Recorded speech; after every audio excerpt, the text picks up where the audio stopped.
Hello everyone, we are going to talk about our final project in SSCI 680, MAUP, measuring the diversity of POIs in neighborhoods. We are Xiyu and Mengya.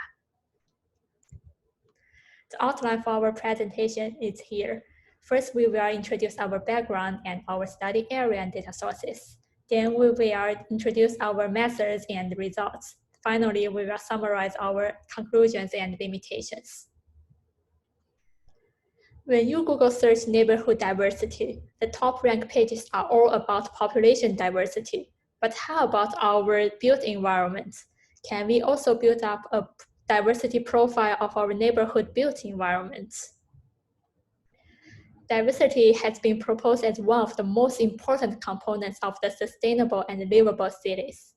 Diversity of the neighborhood environments represents the extent to which residents can advantage efficiency to reach out neighborhood, urban facilities and services.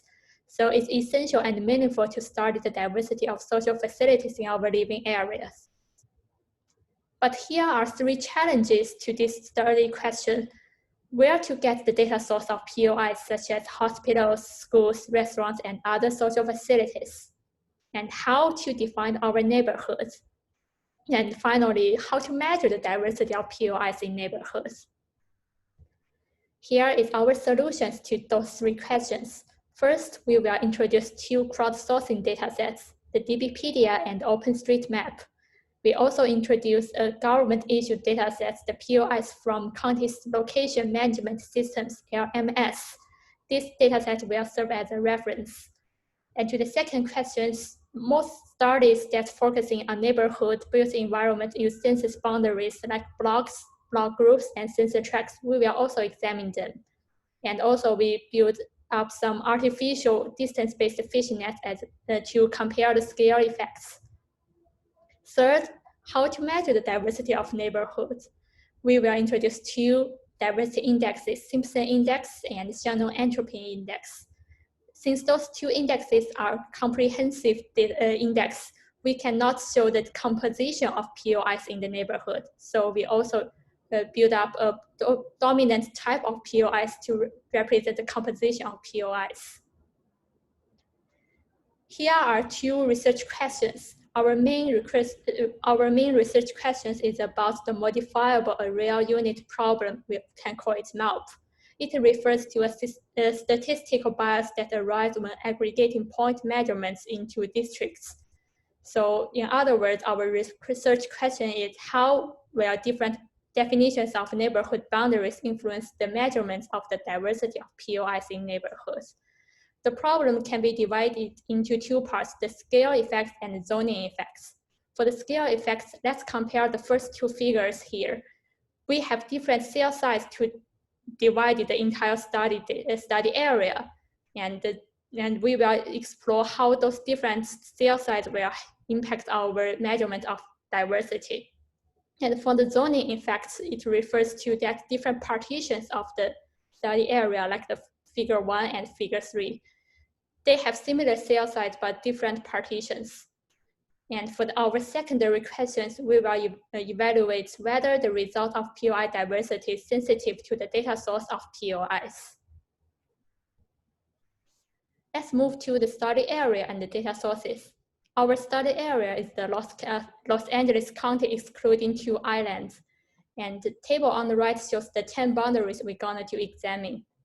The smallest units are blocks with the main area of only 0.1 square kilometers. The largest ones are Los Angeles Times neighborhood and 10-kilometer fishnets. Here is the 3 data sources we explored, the DBpedia, the OSM, and the LMS. We can see that the overall POIs from DBpedia is only slightly more than 2,000, but for the LMS, it's more than 30,000.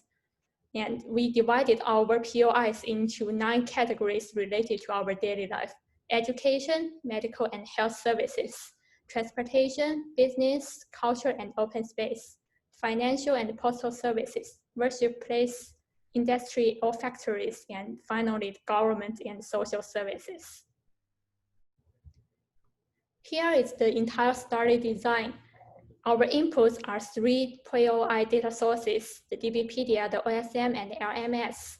And also we will have 10 different boundaries from the block group to the fishnets from 1 kilometer to 10 kilometers.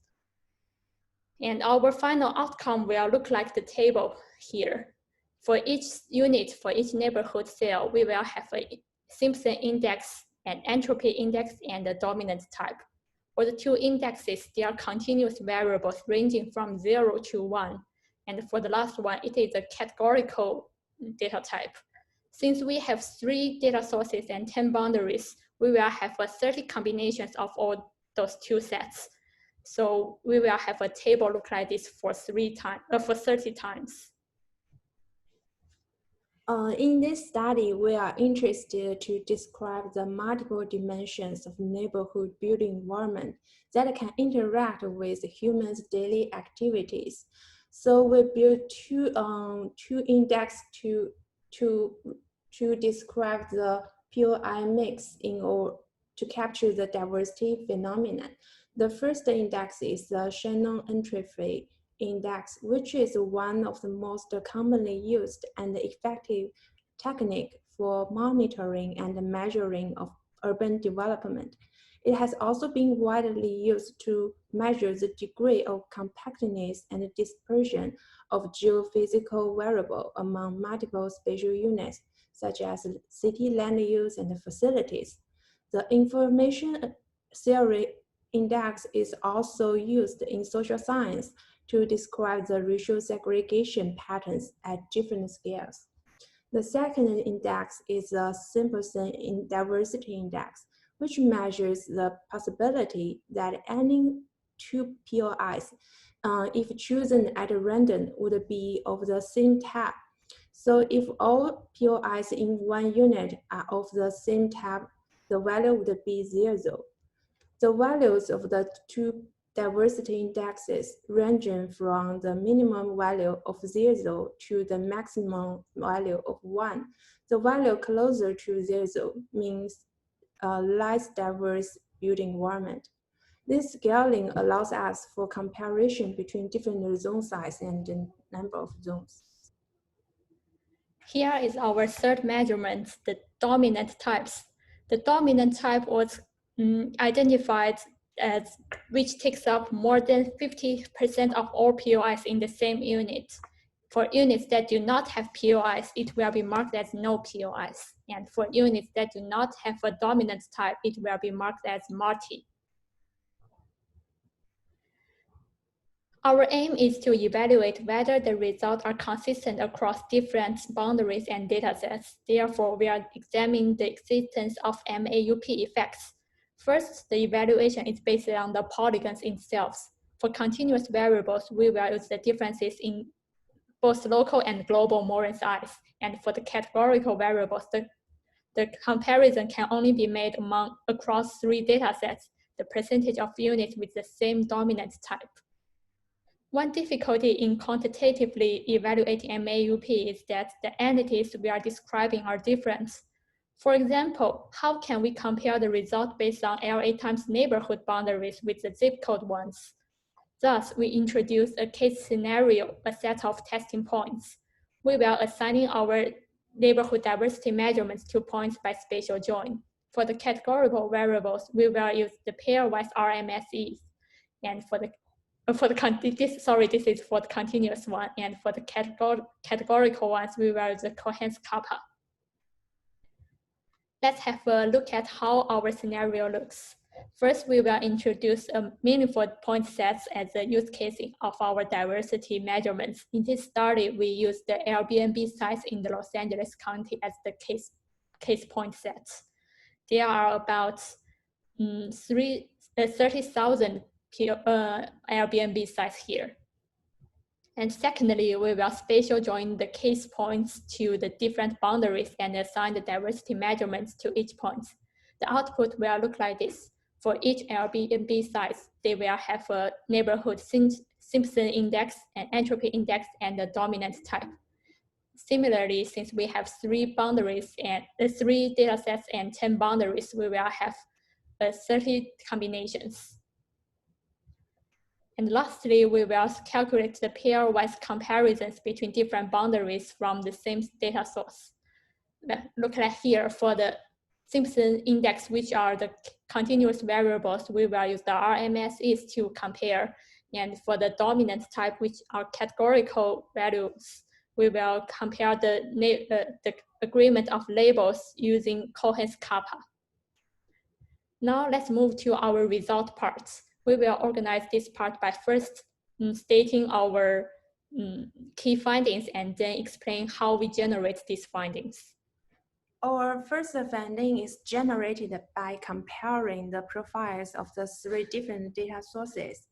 We found that the government-issued dataset, the LMS dataset, provides the richest information about building environment in terms of the amount of POIs. But specific to say, DBpedia database has the advantage in providing information about education facilities, which accounts for 24%, and cultural and open spaces, which accounts for more than 40%. While OpenStreetMap databases focuses on the transportation data and the business data, which accounts for 40%. Well, LMS provides a more balanced information, but relatively less information is given on Tab C transportation and Tab D business.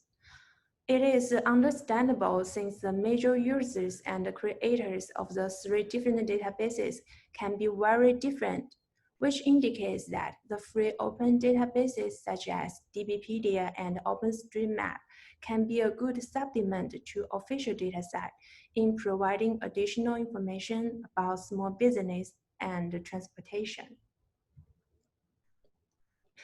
This next slide shows the results we based on to generate our first key finding. As you can tell from the left finger, it is the composition of different types of POIs in 3 data sets, and the size of the rings represent the amount of data. So the outer ring represents the LMS dataset. We can tell that LMS provides the most balanced information, and the less information is given on transportation and business. Besides, the table on the right shows the overall diversity indexes based on the 3 datasets. We can tell that the diversity index for OpenStreetMap and DBpedia are very similar, despite their large differences in the amount and the types of data. It suggests that the diversity index we build in this study can be an effective and comprehensive index that applies to different data sets, since it's not so sensitive to the amount of data. Our second key finding is generated by comparing the diversity index between arbitrary boundaries and the regular sized boundaries. We mean fishnet here. We found that the diversity in arbitrary boundaries, such as census tract, neighborhood, and zip code, is usually higher than that in a fishnet boundary with similar number of units or similar size. Besides, our results suggest that the spatial heterogeneity of neighborhood building environment diversity is influenced significantly by scale and zoning effects. Moreover, our study also indicates that within one arbitrary boundary, such as in a census tract unit, the environment is more homogeneous.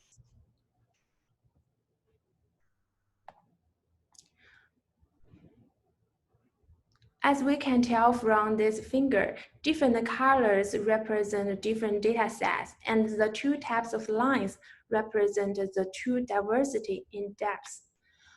First, we can compare the results based on the entropy and the Simpson diversity index, which have very similar trend. Second, we can compare the results based on the 3 data sets, We found that the OpenStreetMap and LMS present very similar results, while the plot of DBpedia data shows a different trend when the boundary unit is smaller than the census tract. This is due to the limited number of DBpedia dataset, which is also around 2,000. Thirdly, we can compare the results across different boundaries. In general, for fishnet boundaries, the smaller the average unit size, the lower the diversity value. However, the diversity is usually higher in arbitrary boundaries. For example, the value of fishnet 10 kilometers is smaller than that of fishnet and zip code boundary. However, the value of the census tract is obviously larger than that of a fishnet boundary, 2 kilometers boundary and 3 kilometer boundary.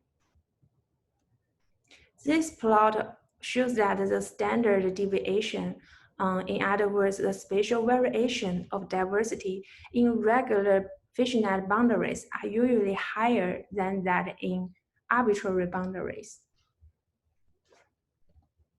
Then we can take a close look at some specific results. These three maps are based on LMS data with different boundaries, and they all have similar overall diversity index, which is around 0.3. However, it is obvious that the variation between units under the block groups boundary is much smaller than the other two, as we can tell the colors are more similar. These three maps show the distribution of diversity under the census tract boundary using the three data sets. We can tell that the diversity index is not always sensitive to the amount of data. For example, in the red circled area, DBpedia actually has the smallest number of POIs, but it generates the higher diversity index than LMS. Then we choose the USC area, the University Park, as an example to further discuss our results. We can tell that the three datasets can all be effective in providing consistent diversity results, but the results based on a census tract boundary are more diverse across USC than that measured based on a fishnet boundary.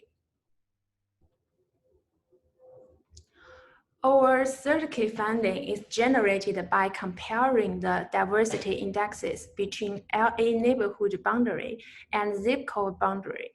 They are both arbitrary boundaries and they have very similar number of units. However, our results suggest the existence of zoning effects, especially in rural areas. Within 1 unit of LA neighborhood boundary, it is more homogeneous than that in a zip code boundary. For example, the circled red area is a rural area. Using a neighborhood boundary can better describe the real distribution of POIs of facilities if we compare it to the results of the fishnet 10 kilometers. However, using the zip code boundary as a proxy of neighborhood would enable people to have general higher value of diversity. Since the POIs are very sparsely distributed in this area, using the zip code boundary as a proxy of neighborhood would enable people to have general higher accessibility to those areas, especially when the resources are not sufficient or are not equally distributed. The observation is also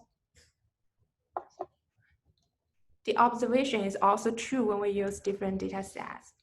We then apply the Moore size index to measure the spatial autocorrelation patterns across different boundaries and the dataset. The line plots show that the spatial autocorrelation patterns are more significant when applying finite boundaries because the values of global Moran size I index are larger, which suggests the patterns of the spatial variation of building environment diversity in arbitrary boundaries are more obvious. We can take a close look at those LISA maps. They also support our previous findings that the autocorrelation pattern is more obvious in finite boundaries. In other words, in finite boundaries, nearby units are more similar. Also, we can tell when the Moran size is low, for example, the Moran size in two sensor track boundaries. The detailed results of LISA map may vary greatly when using different datasets. It is also true when we take a close look at the boundaries with larger sizes. Now here comes our fourth key finding. The dominant type attribute is quite sensitive to the data source of POIs. The result of dominant type based on arbitrary boundaries are even more sensitive to the composition of POIs than regular boundaries. Here, let's look at 3 maps based on the LA times neighborhood across 3 data sources, the DBpedia, OSM, and LMS. For the DBpedia ones in the urban area, most of the neighborhoods are education dominant or multiple types. For the OSM, most of the areas are business dominant or traffic dominant. And this can be explained by the composition of OSM POIs that the type C, the transportation, and the type D businesses are the most frequent ones in the original datasets. For the LMS, most of areas are with multiple types. This is because this government issued dataset itself is more balanced than the other 2. Here is some quantitative comparisons between those 3 data sources. For administrative boundaries, here we can also call it the arbitrary boundaries. Small units like block we have high consistency because they have a lot of areas marked as no POIs. And for moderate units, they have very low consistency, like just around 0.1 or 0.2. And for larger areas like neighborhood and zip codes, their consistencies are a little bit higher than moderate units. And for regular boundaries, consistency is decreasing as the unit size increases, but there might be a turning point between 5 kilometers fishnets and 10 kilometers. And in general, we can find that the values of percent of units share the same dominant type are higher in fishnets from 1 kilometer to 10 kilometers than the census boundaries like block groups. All in all, we can tell that the dominant type attributes quite sensitive to the data source of POIs. Now we compare the different boundaries on the dominant types. Here we just use the DBpedia as an example. Let's zoom to the Long Beach area in the red circles here. We can see that based on the neighborhood boundaries, most of the units here are marked as multiple type, but from zip code, the coastal areas are changed to the cultural open space, and when we zoom to the sensor track, one area even changed to the industry. We can see that this is quite a vivid example of MAUP caused by zoning effects. Now is our final key finding, the 5th key finding. Both scale and zoning have influence on the results of POI diversity. When these 2 effects coexist, the consistency of diversity measurement across different boundaries is much poorer based on our Airbnb testing data. Then only one effect exists. When the original data source of POIs are complete and comprehensive, the zoning effect can be alleviated, but the scaling effect can be exaggerated.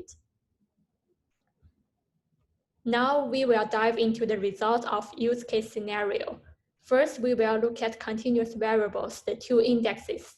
Since those two indexes show similar patterns, here we only present the comparisons based on entropy. The colored matrix on the left renders the pairwise RMSEs among 10 boundaries. The smaller RMSE is, the higher consistency are between those two boundaries. On the right side, we selected pairs boundaries with RMSEs less than 0.2. We can tell that the boundaries with similar unit size are more similar in the entropy diversity index, like just along the diagonals here. Similar patterns are observed in both OSM and LMS datasets. The overall pattern are quite similar, but there are some slight differences among three data sources. For boundaries with similar unit size, the RMSEs from LMS and OMS are generally smaller than the DBpedia ones.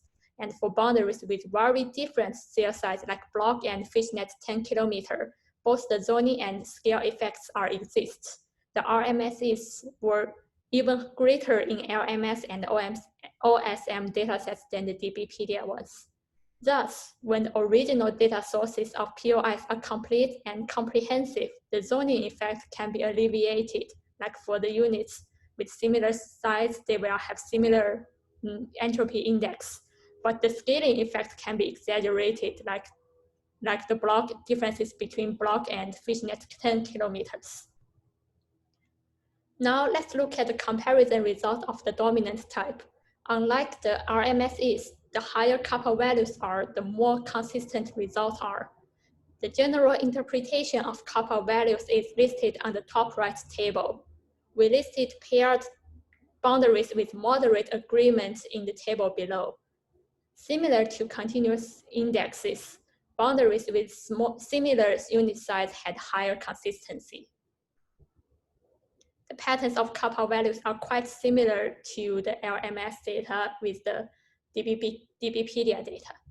And also in the OSM, but in the OSM data, we can find that the agreements are higher, especially among those fishnets. Here is just a summary of our conclusion to our main questions, the MAUP problem.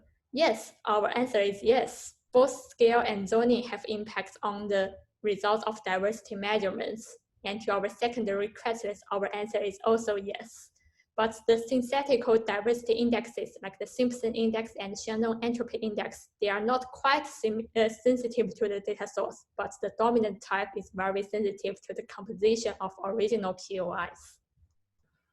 In general, our study compared the characteristics of the three data sets, and our results suggest the existence of MAUP.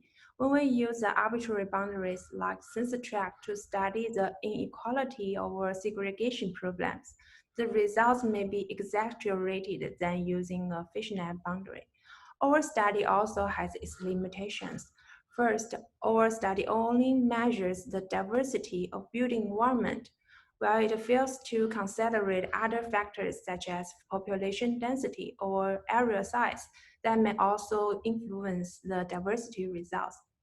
Second, our classification of POIs is based on the previous literature and relevant ontology of available datasets, but it's also important to adjust and verify the classification based on different datasets and the characteristic of the study area. Third, the weights of different POIs are all the same in our study. However, in reality, the attraction level may vary in different types of POIs. For example, the importance of a hospital may not be equal to a restaurant. Besides, the neighborhood boundaries we used in this study are all fixed boundaries. We also need to consider neighborhoods that are based on the data distribution, such as buffers, fuzzy or overlapping boundaries to better describe the phenomenon. Also, When we generate the different fishnet boundaries, it would be better if the number of units is exactly the same as the arbitrary boundaries to make them more comparable. Last but not least, our study area only focused on the Los Angeles County. We are not sure if the result can be applicable to other study areas. Thank you. Thank you.